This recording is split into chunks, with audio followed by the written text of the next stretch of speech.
What's going on? Welcome to this week's review.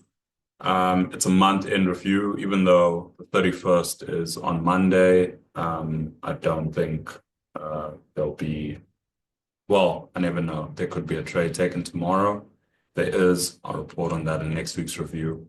But a profitable week, a busy week, 4 trades taken in total. That was, we'll get into those in a bit, but 2 winners, 2 losses, 50% win rate.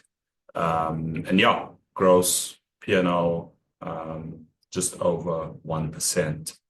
And so all of those met the plan. Most of them were low risk. We had 2 shorts on Euro USD, 1 long on Euro Pound, and 1 long on ODN. And that was the only high risk position. And so, yeah, I think a really strong way to end the quarter. I'll at the end of this video, I'll just show you briefly what the quarter end or monthly sort of return was. Well, I can actually just show it now briefly before we get into this. Come to the dashboard, and we'll take that from beginning of March.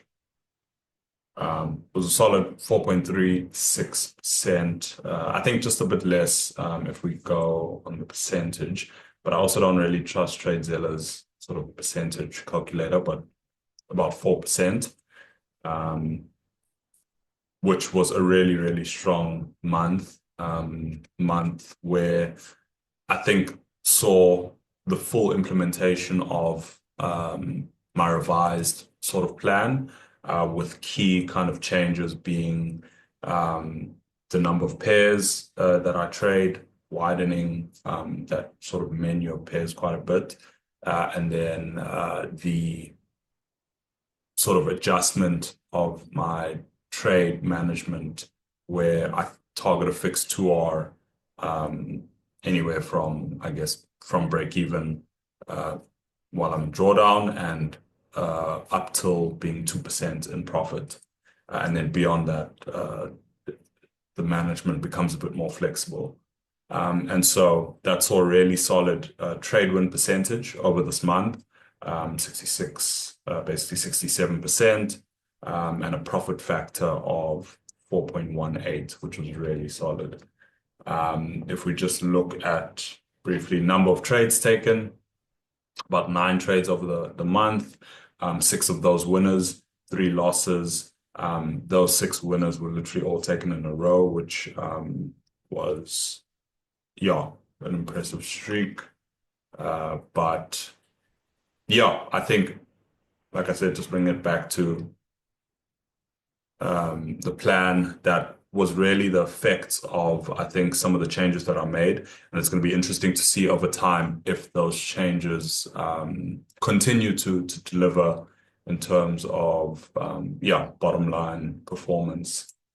And so, yeah, when looking at the Alpha Capital account, same account, start date, yeah, ID, and how we've progressed, balance sitting just above 1%. And so coming back to the review, what did I learn this week? I think just continuing to give trades room to breathe does well in ensuring that any unforeseen sort of volatility doesn't, stop me out prematurely, both when I enter a trade at full exposure and when I reduce that as well. So that's something I observed that I should keep doing. An interesting observation was potentially mandating reduced risk entries on a Monday to curb impatience. Because we know when we start the week, we want to be on top of opportunities. We haven't taken a win or a loss yet, so we're normally quite euphoric and positive and optimistic. And so that can lead to sometimes rushing into positions. And something that I found over the past couple of weeks is when I opt for those reduced risk setups, which need a bit more confirmation to enter a trade, then yeah, it usually helps with taking low quality setups that 9 times out of 10 just aren't there. And it's me just rushing into positions.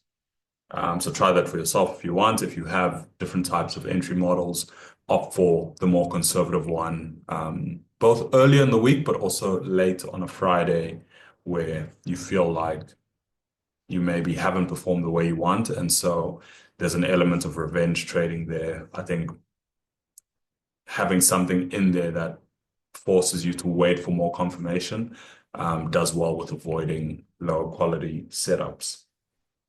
And then lastly was just trade the plan regardless of how the market develops, which causes you to doubt the setup. And that was just with regards to the second Euro USD trade, which ended up being a win.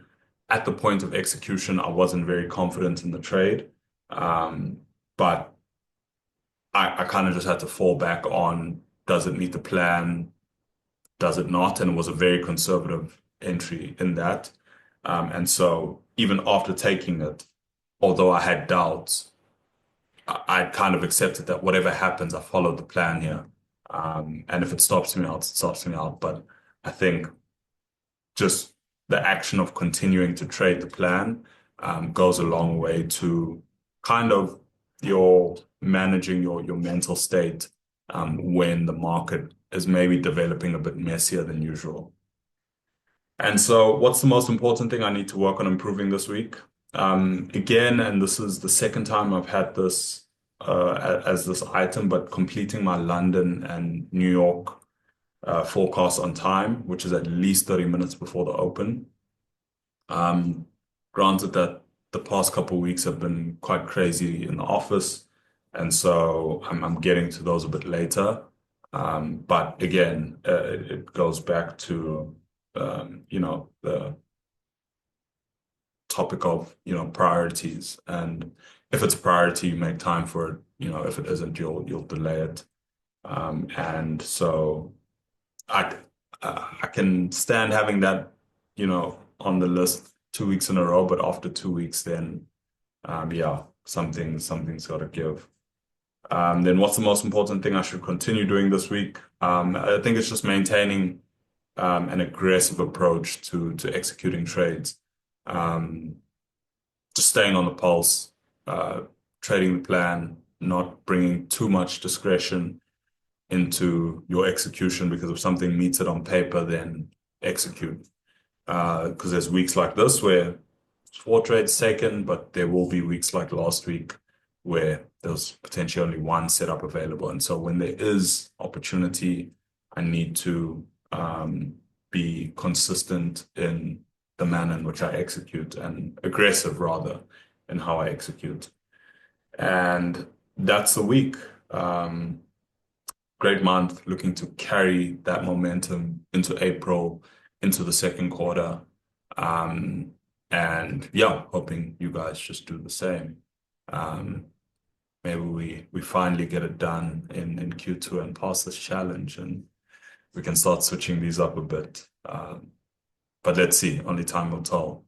But until then, remember that consistency is the choice you make when you start doing the things you know you should be doing day in and day out.